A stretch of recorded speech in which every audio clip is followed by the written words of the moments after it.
৭ই নভেম্বর জাতীয় বিপ্লব ও সংহতি দিবস উপলক্ষে বেগমগঞ্জ উপজেলা ও চৌমুহনী পৌরসভা বিএনপি অঙ্গ ও সহযোগী সংগঠনের আয়োজনে এক সভা ও র্যালি অনুষ্ঠিত হয়েছে শুক্রবার বিকেলে বেগমগঞ্জ পাইলট উচ্চ বিদ্যালয় মাঠে। বেগমগঞ্জ উপজেলা বিএনপির আহ্বায়ক কামাখ্যা চন্দ্র দাসের সভাপতিত্বে ও উপজেলা বিএনপির সদস্য ও সচিব মোহাম্মদ মাহফুজুল হক আবেদের সঞ্চালনায় উক্ত সভা ও র্যালিতে প্রধান অতিথি হিসেবে উপস্থিত ছিলেন বিএনপির ভাইস চেয়ারম্যান ও সাবেক মন্ত্রী বরকতুল্লাহ বুলু, জেলা বিএনপির সাবেক সদস্য শামীমা বরকত লাকি, উপজেলা বিএনপির যুগ্ম আহ্বায়ক নাজমুল গনি চৌধুরী মান্না, পৌর বিএনপির আহ্বায়ক জহিরুদ্দিন হারুন, সদস্য সচিব মহসিন আলম, উপজেলা বিএনপির সদস্য আহসান উল্লাহ, উপজেলা যুবদলের আহ্বায়ক রুস্তম আলী, মুক্তিযোদ্ধা আলী হোসেন। প্রধান অতিথির বক্তব্যে বরকতুল্লাহ বুলু বলেন, ৭ই নভেম্বর জাতীয় বিপ্লব না হলে বাংলাদেশ সৃষ্টি হতো না। ১৯৭১ সালের ৭ই মার্চ চট্টগ্রাম কালুরঘাট বেতার কেন্দ্র থেকে শহীদ প্রেসিডেন্ট জিয়াউর রহমান স্বাধীনতার ঘোষণা না দিলে বাংলাদেশ সৃষ্টি হতো না। তিনি যদি রণাঙ্গনে যুদ্ধ না করতেন তাহলেও বাংলাদেশ সৃষ্টি হতো না। নেতাকর্মীদের উদ্দেশ্যে তিনি বলেন, সকলকে ঐক্যবদ্ধ হয়ে ধানের শীষে ভোট দিয়ে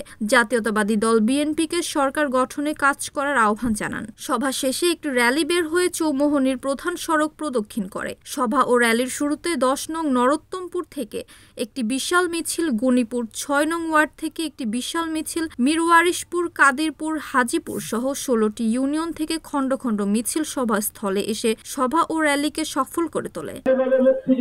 মোহাম্মদ সুমন ভুইয়া, NAN-TV, নোয়াখালী।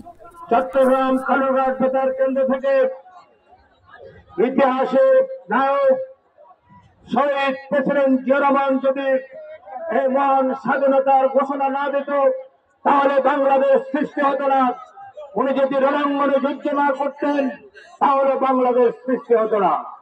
সেদিন যাদের এই স্বাধীনতা এবং স্বাধিকারের কথা বলে মানুষকে উত্তেজিত করেছেন, তারা আত্মসমর্পণ করেছেন, আত্মগোপন করেছেন, তারা ভারতে পালিয়ে গেছেন, রণাঙ্গনে থেকেছেন। পাকিস্তান থেকে বিদ্রোহ ঘোষণা করে শহীদ প্রেসিডেন্ট জিয়া রহমান সহ পাকিস্তান সেনার বাঙালি সৈনিকরা সেদিনকার ইতিহাস, পুলিশ, আনসার, শ্রমিক জনতা সেদিন মুক্তিযুদ্ধ করেছেন। তাই আমরা আজকে বলতে চাই। মোহাম্মদ সুমন ভুইয়া, NAN-TV, নোয়াখালী।